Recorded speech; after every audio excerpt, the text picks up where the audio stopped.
I just realized that I had the camera the wrong way on that last video, so bear with me. So I promised my friend Mel that I would get a picture or a video of our chicken yard.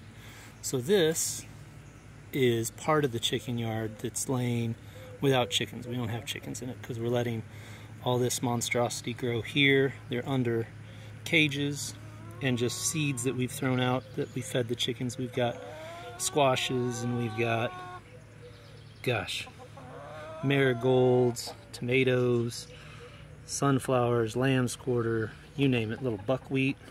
That's from the seed they tend to not want to eat. And then this is also where we keep our rabbits and their tractors. So there's the rabbit tractors and there's the willow arbor we built, or my wife built in the winter to cover the chickens when it was raining. We had a tarp over it. This line here, we've got sunflowers growing, and there's also some currants in there, and I think a goji berry, if I'm not mistaken. Now this is the chicken compost yard.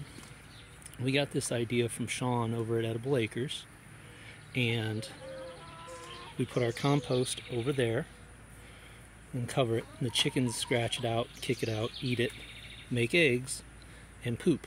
And then this yard here is full of worms, and we put mulch in, as you can see, and big stuff in there.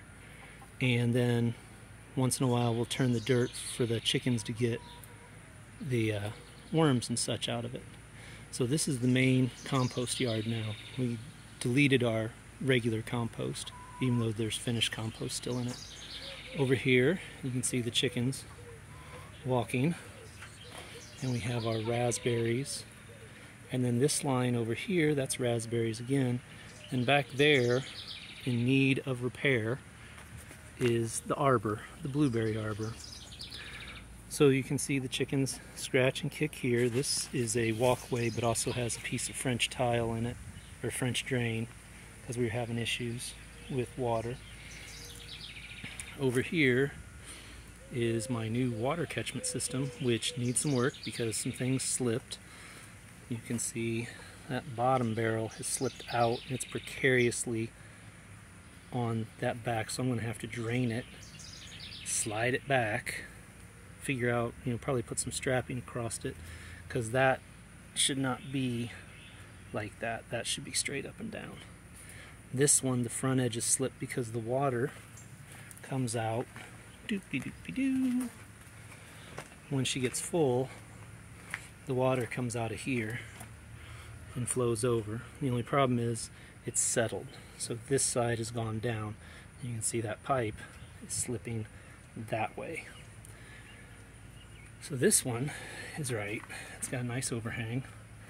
This one, however, is precariously on the edge. So that's pretty bad. But back to the chicken yard. So the chickens have free range. We've had to cover stuff because they tore the hell out of it.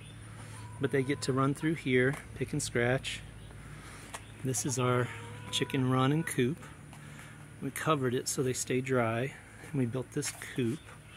And unfortunately, I have to get in here after I heal up and jack the coop up and put blocks under because the chicken coop has slid that way.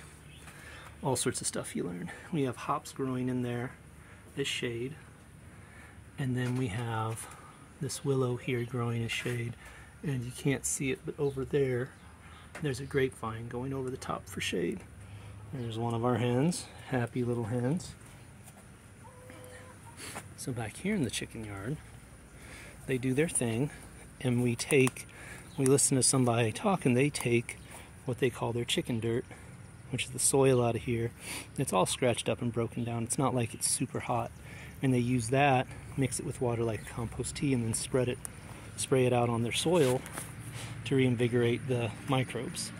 The chickens like hanging out here under this here cedar. That's a nice cool spot.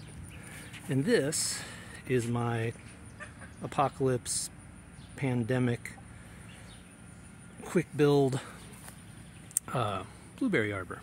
Got a couple blueberry plants that are sick and probably need to be pulled out of there. We're not for sure why, if it's the flooding, because this gets water because there's a ditch right there, and this in the rains will flood up, so we think that might be too much water. Some of the other ones, they're dry because that maple tree there sucks up lots of water. But we have 3 or 4 of them that are doing great, so probably going to move these. These were newer ones anyway. And what I want to do with this here arbor is, instead of it being flat, because I didn't know any better, I was doing it off the cuff because I wanted to make sure we got blueberries, and now we have an arbor, it does.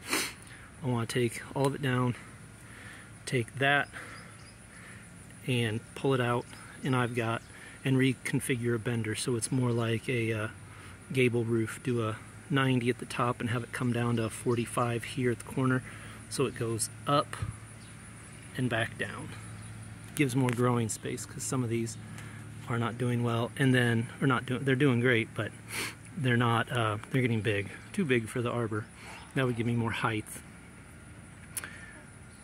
And then also I need to redo some of this, because I found a place that I ordered some stuff from for a low tunnel that has a T-connector, so I can string a pipe through there and hold that nice and tight so it doesn't move. That would help a lot. My next arbor over at the lot for our new blueberry patch, which I'll try to get a video out later today, or it might show up tomorrow, but I'll try to get it today. We're going to do the same concept, except for they're going to come up straight, and then they'll go up and over. There'll be a joint in the center of it, and that way if they get big, as far as wider or taller, I'd be able to add length here if they get taller, and if they get wider, I would just have to move this post over and put a center connection in it. A little more modular and a little more available to grow with the plants. So this is the chicken yard. As I said, excuse me, happy chickens, scratching and doing their job, kicking up dirt and soil and composting for us, and getting bugs and worms and feeding themselves. So that's the chicken yard. I'll get a couple more out here, get them posted up. Thank you.